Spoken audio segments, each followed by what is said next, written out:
और हाँ, इतना चीज पढ़कर आओ, फिर मेरे वीडियो पर कमेंट करना और 2026 का तुम पेपर लेकर मुझसे बात करना, कांटेक्ट करना, तुमको कांटेक्ट नंबर दूंगा। तुमको इस वीडियो को सेव कर लो, जिस दिन तुम्हारा इंग्लिश का पेपर होगा इसके कमेंट सेक्शन में अपना मोबाइल नंबर हाईलाइट कर दूंगा।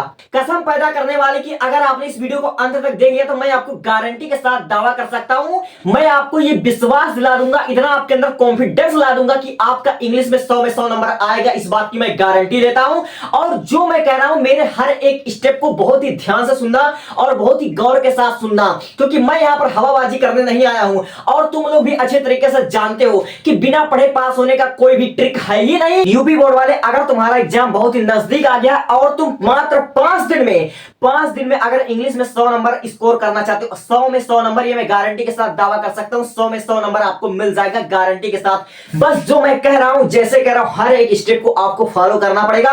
और जैसे मैं बता रहा हूं, जिस तरीके से बता रहा हूं, आपको हर एक कदम को, हर एक स्टेप को आपको फॉलो करना पड़ेगा गारंटी के साथ, तभी आपका 100 में 100 नंबर स्कोर हो पाएगा। ये मैं आपको पहले बता देता हूं। तो बच्चों का जो सबसे ज्यादा कमेंट रहता है कि जो हमारा इंग्लिश के पेपर में सबसे जो हमारे लिए डिफिकल्ट होता है, सबसे मुसीबत होता है, वो हमारे लिए होता है अनसीन पैसेज, जो कि हमारा 15 नंबर का आता है। और सबसे बड़ा जो झंझट का काम होता है वो हमारा होता है क्वेश्चन आंसर, चाहे वो प्रोज का क्वेश्चन आंसर हुआ, चाहे पोएट्री का क्वेश्चन आंसर हुआ, चाहे तुम्हारा सप्लीमेंट्री का क्वेश्चन हुआ, ये आपको बहुत ज्यादा डिफिकल्ट, इसमें बहुत ज्यादा आपको रटना पड़ता है। तो मैं कह रहा हूं जो क्वेश्चन मैं इंपॉर्टेंट आपको बता दूं मेरे कहने पर प्रत्येक चैप्टर के, वैसे आपकी किताब में कितने चैप्टर है आपको पढ़ने की कोई जरूरत नहीं है, लेकिन इन चैप्टर को जिनको मैंने अपने हाथ से लिखा है और हाईलाइट किया हुआ है, हर एक चैप्टर से केवल आपको 4 क्वेश्चन या फिर 2 क्वेश्चन आप लोग पढ़कर जाइए गारंटी के साथ। यूपी बोर्ड के 7 सेटों में ये क्वेश्चन आपको देखने को मिल जाएगा। और इंग्लिश का पेपर है, बहुत छोटा पेपर होता है, बच्चे हाल ही में इसको हवा बना देते हैं, बहुत ज्यादा डिफिकल्ट होता नहीं है। तो मैं इंग्लिश में 100 में 100 नंबर स्कोर करने की बात तो मैं करूंगा, लेकिन सबसे पहली बात जो आपके अंदर जो खलबली बची हुई है, सारे के सारे इंपॉर्टेंट क्वेश्चन मैं आपको बता देता हूं, जो कि आपके बोर्ड एग्जाम 2026 में छप चुका हुआ है। सबसे पहला जो हमारा चैप्टर आता है फ्लेमिंगो का अप्रोच का आता है the last lesson. The last lesson वाले चैप्टर में से 4 क्वेश्चन आपके बन सकते हैं और 100% 2026 बोर्ड एग्जाम में आपको देखने को मिल जाएगा। सबसे पहला जो हमारा क्वेश्चन होगा द लास्ट लेसन से, इसका जो हमारा पहला क्वेश्चन बनता है कि एम हेमल फ्रेंच भाषा के बारे में क्या कहते हैं, एम हेमल फ्रांसीसी भाषा के बारे में क्या कहते हैं, या फिर फ्रांसीसी भाषा के महत्व को समझाइए एम हेमल के बारे में, या किसी भी देश के लिए उसकी भाषा का क्या महत्व होता है। ये क्वेश्चन आपका गारंटी के साथ बोर्ड एग्जाम 2026 में छप चुका है, इसको आप लोग रेडी कर लीजिए। और दूसरा क्वेश्चन आपका हो जाएगा कि फ्रांसीसी भाषा न सीख पाने का कारण एम हेमल सर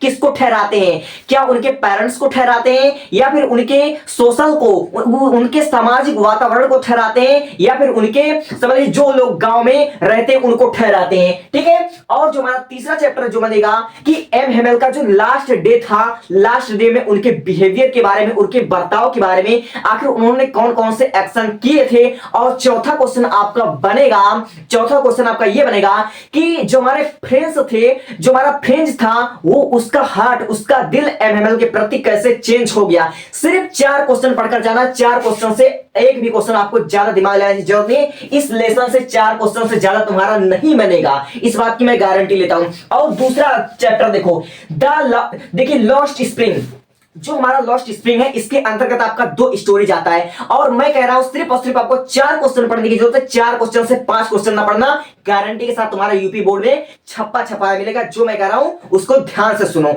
सबसे पहला क्वेश्चन तुम्हारा क्या बनेगा, इस चैप्टर से सबसे पहला जो हमारा क्वेश्चन बनेगा, जो कि 2026 में तुम्हारे बोर्ड एग्जाम में छप चुका है, कि सीमापुरी में कचरा बीनने वाले बच्चों की स्थिति का वर्णन कीजिए। ठीक है, सीमापुरी में कचरा बीनने वाले बच्चों के लाइफ स्टाइल के बारे में वर्णन कीजिए। ये 100% आपका आ जाएगा, यानी कि साहिब आलम के बारे में आपको लिखना है। और दूसरा मोस्ट इंपॉर्टेंट क्वेश्चन जो आपके बोर्ड एग्जाम में छप चुका है, ये हमारा दूसरा क्वेश्चन है कि फिरोजाबाद में चूड़ी बनाने वाले को, फिरोजाबाद में आपका जो बैंगल मेकिंग है, जो आपके चूड़ी बनाने वाले हैं, उसके बारे में आपको लिखना है। और चौथा क्वेश्चन जो हमारा बनेगा, ठीक है, पहला क्वेश्चन आपका क्या बनेगा कि सीमापुरी में रहने वाले जो हमारे सीमापुरी के लोग थे, लाइक साहिब आलम है, उसकी स्थिति के बारे में आपको वर्णन करना है। और दूसरा फिरोजाबाद में बैंगल मेकिंग, जो हमारे चूड़ी बनाने वाले थे, उनकी स्थिति के बारे में आपको वर्णन करना है। और तीसरा क्वेश्चन आपका बनेगा कि मुकेश अपने लाइफ में क्या करना चाहता है। ठीक है, अगर वह मोटर मैकेनिक बनना चाहता है तो क्या वह महत्वाकांक्षी था, क्या वह अपने ड्रीम को अचीव कर पाता है या नहीं अचीव कर पाता है। और चौथा क्वेश्चन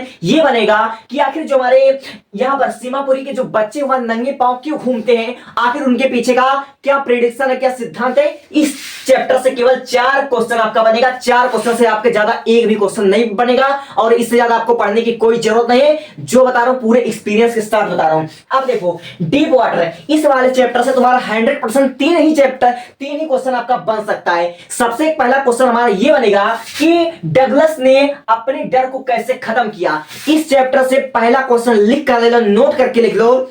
2026 में तुम्हारे छप चुका है कि डगलस ने अपने अंदर का डर कैसे खत्म किया।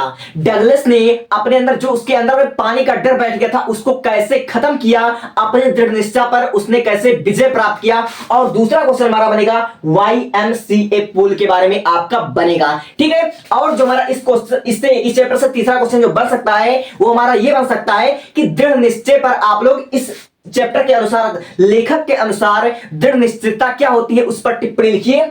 और फिर उसके बाद जो हमारा चौथा क्वेश्चन बनेगा जो कि मोस्ट इंपॉर्टेंट क्वेश्चन है, इसके बारे में आप लोग पढ़कर जाइएगा। और इस क्वेश्चन से, इस चैप्टर से केवल आपके 4 क्वेश्चन बनेंगे, इससे ज्यादा क्वेश्चन आप लोग पढ़ने की कोशिश मत कीजिएगा। सबसे पहला आपका क्या बनेगा कि चूहेदानी वाले ने भीख मांगने और चोरी करने का रास्ता क्यों चुना। जो हमारा रेड रेप सेलर था, जो चूहेदानी का जो विक्रेता था, उसने चोरी करने का रास्ता क्यों चुना, ठीक है, वह भीख क्यों मांगता था। और इस चैप्टर से जो तुम्हारा दूसरा क्वेश्चन बन सकता है वो हमारा ये बन सकता है कि रेड रेप सेलर जो हमारा था उसने इस संसार को चूहेदानी क्यों कहा है। इसके बारे में आपको गारंटी के साथ अच्छे से पढ़ लेना है। और जो तीसरा क्वेश्चन इस चैप्टर से बनेगा कि जो हमारा रेड रेप सेलर था उसके साथ जंगल में क्या हुआ, उस दुर्घटना के बारे में बताइए। और एडला के साथ उसने क्रिसमस कैसे बनाया। सिर्फ 3 क्वेश्चन आपको पढ़ना है।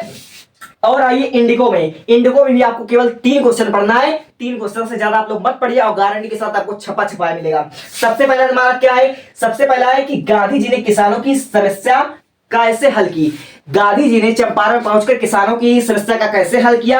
इससे रिलेटेड चाहे 500 क्वेश्चन आ जाए उसका आंसर आपको एक ही लिखना है कि गांधी जी ने किसानों का समस्या कैसे सॉल्व किया, ठीक है। और दूसरा क्वेश्चन आपका इस पर यह बन सकता है कि नील की खेती के बारे में आप लोग लिखिए या नील की खेती पर एक टिप्पणी लिखिए। और तीसरा क्वेश्चन यह बन सकता है कि आखिर गांधी जी ने वकीलों को क्यों डांटा। इससे ज्यादा क्वेश्चन आप लोग पढ़ने की कोशिश मत कीजिएगा। यानी कि आपका 3 चौके 12, 3 17 क्वेश्चन है, ठीक है।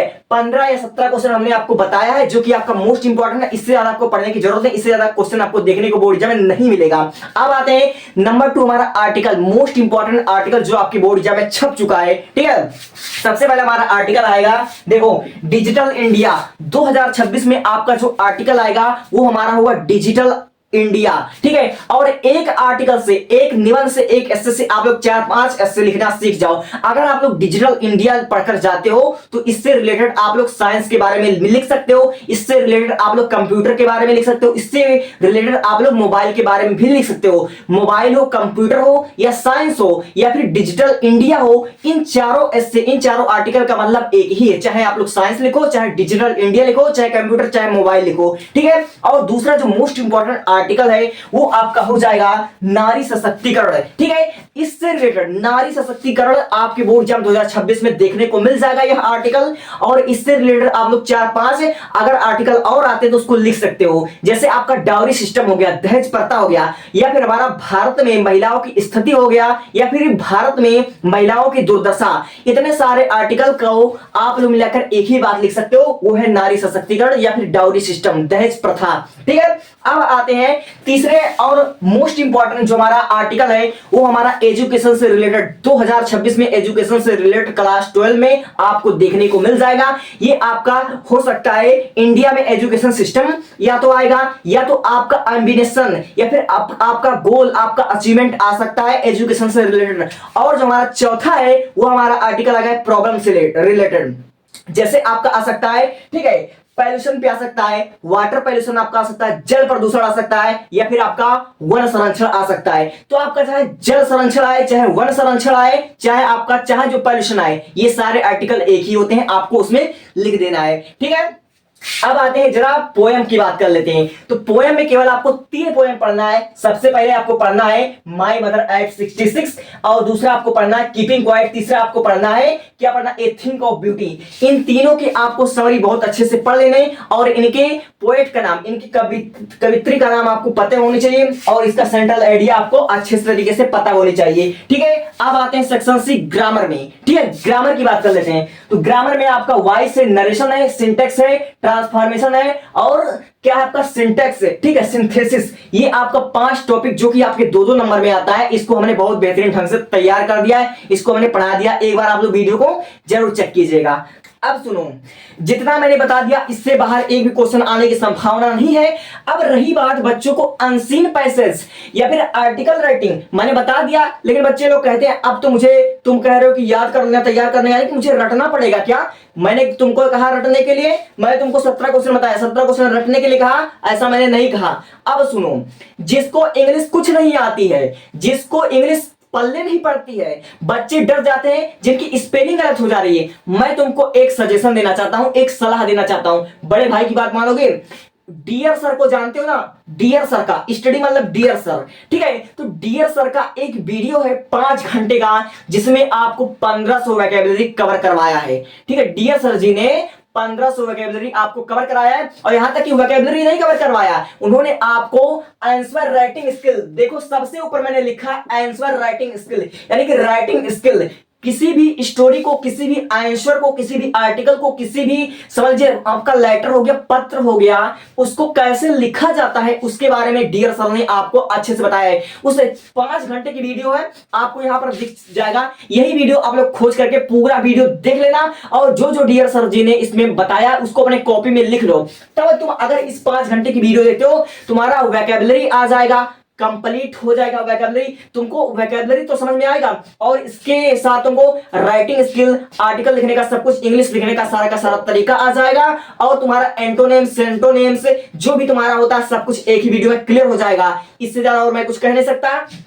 अब तुम्हारा बचा क्या? तुम्हारा बचा है एक पत्र। लेटर में तुमको बहुत प्रॉब्लम होती है ना, लेटर में। और हाँ, अनसीन पैसेज देखो, अगर तुम्हें वोकैबुलरी में जो हमारा 5 घंटे का डियर सर का वीडियो है, उस 5 घंटे में तुमको राइटिंग स्किल यानी कि आंसर को बनाने के बारे में, कि कैसे आंसर को बनाया जाता है, कहां पर कैसे किस वर्ड का प्रयोग किया जाता है, अगर तुम उसको पूरे 5 घंटे की वीडियो देख लेते हो तो तुमको ट्रांसलेशन तुम्हारा क्लियर हो जाएगा, और जब तुमको ट्रांसलेशन आ जाएगा तो तुम्हारा ट्रांसलेशन भी क्लियर हो जाएगा, अनसीन पैसेज तुम्हारा क्लियर हो जाएगा। अरे भाई, जब तुमको ट्रांसलेशन आता है, जब तुम हिंदी से इंग्लिश में, इंग्लिश में हिंदी से कर सकते हो, हिंदी से इंग्लिश, इंग्लिश से हिंदी जब कर सकते हो, तो क्या तुम अनसीन पैसेज को सॉल्व नहीं कर पाओगे? 15 नंबर का अनसीन पैसेज तुम्हारा सॉल्व हो जाएगा अगर तुम इस 5 घंटे की वीडियो देखते हो। और इस 5 घंटे की वीडियो में तुम्हारा unseen passage, translation, writing skill, चाहे वहां लेटर हो, चाहे तुम्हारा आर्टिकल हो, चाहे जो हो, तुम आंसर को बनाना सीख जाओगे। और हाँ, 17 क्वेश्चन मैंने बता रखा है, इसी के साथ तुम समरी भी पढ़ लेना। और समरी तुमको कैसे पढ़ना है? समरी जब भी पढ़ना तुम एनिमेशन के माध्यम से, जो वीडियो बनाओगा एनिमेशन के माध्यम से देख लेना। एजुकेशनल भैया एक चैनल आता है, उस चैनल को देख लेना, एनिमेशन से देखना। ठीक है, तुमको सबको समझ में आएगा। अगर तुम्हारा समरी एकदम से क्लियर है, और इससे ज्यादा चैप्टर पढ़ने की कोशिश मत करना, समरी क्लियर है, मैंने जो 17 क्वेश्चन बताया वो क्लियर है, अगर इस 5 घंटे की वोकैबुलरी अगर क्लियर है, तो तुमको 100 में 100 नंबर लाने से किसी का बाप नहीं रोक पाएगा।